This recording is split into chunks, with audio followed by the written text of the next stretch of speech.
জাতীয় নির্বাচন ঘিরে নিরাপত্তার চাদরে ঢেকে দেওয়া হয়েছে সারা দেশ। আইনশৃঙ্খলা বাহিনীর পক্ষ থেকে নেওয়া হয়েছে ব্যাপক প্রস্তুতি। প্রশাসনের পক্ষ থেকে জানানো হয়েছে, এবারের নির্বাচনে সবচেয়ে বেশি আইনশৃঙ্খলা বাহিনী মোতায়েন করা হয়েছে।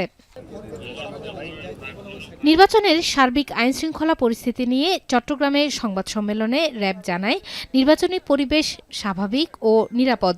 ভোটের দিন যে কোনো অভিযোগ নিয়ে কেন্দ্রের কয়েক গজের মধ্যেই কাজ করবে র্যাব। অনলাইনে বিভ্রান্তিকর তথ্য, ছবি ও ফুটেজ যাতে না ছড়ায় সেজন্য কাজ করবে সাইবার টিম। সোশ্যাল মিডিয়াতে সাধারণত এরা ফেক আইডি তৈরি করে এই ধরনের প্রচার করে থাকে।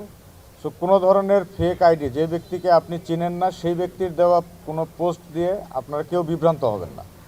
বরিশাল মেট্রোপলিটন এলাকায় নির্বাচনী দায়িত্ব পালন করবেন প্রায় ৪,০০০ পুলিশ ও আনসার সদস্য। ১০৩টি বডি অন ক্যামেরার পাশাপাশি ২৪টি মোবাইল টিম নজরদারি করবে। নির্বাচনকালীন জরুরি পরিস্থিতি মোকাবেলায় সামরিক সক্ষমতা প্রদর্শনী মহড়া অনুষ্ঠিত হয়েছে নগরীর বেলস পার্কে। সুন্দর, সুস্থ একটা শান্তিপূর্ণ পরিবেশ বজায় রাখা এখন আমাদের মূল লক্ষ্য। এই কাজে বাধাদানকারী সে যেই হোক না কেন, আমরা কঠোর হস্তে তাকে দমন করব। পেপসোডেন্ট চার্মিচেক ১২ ঘন্টা জীবাণুদের সাথে লড়াই করে দিবে ক্যাবিনেট থেকে সর্বাধিক সুরক্ষা। ভোট কেন্দ্রে যে কোনো অনাকাঙ্ক্ষিত ঘটনায় ৫ মিনিটের মধ্যে সেখানে আইনশৃঙ্খলা বাহিনী উপস্থিত হবে বলে জানিয়েছেন রাজশাহী বিভাগীয় কমিশনার। বলেন, ভোটারদের নিরাপত্তা ও ভোট কেন্দ্রের স্বচ্ছতা নিশ্চিতে ৫,২৬৬টি কেন্দ্রে সিসিটিভি এবং ২,৩১৮টি বডি অন ক্যামেরা স্থাপন করা হয়েছে। আমাদের ১৩,৭৯৬ জন রেঞ্জ পুলিশ আছে, ২,৪০৫ জন আমাদের আরএমপিতে পুলিশ উপস্থিত আছে এবং ১,০০০-এরও বেশি র্যাব উপস্থিত আছে, ৪,০০০-এরও বেশি আমাদের বিজিবি উপস্থিত আছে।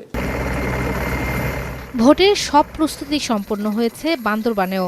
বিশৃঙ্খলা সৃষ্টির চেষ্টা কঠোর হাতে দমন করা হবে বলে জানিয়েছে সেনাবাহিনী। বৃহস্পতিবারের নির্বাচন ঘিরে অন্যান্য জেলার মতো মৌলভীবাজারেও ব্রিফ করেছে যৌথ বাহিনী।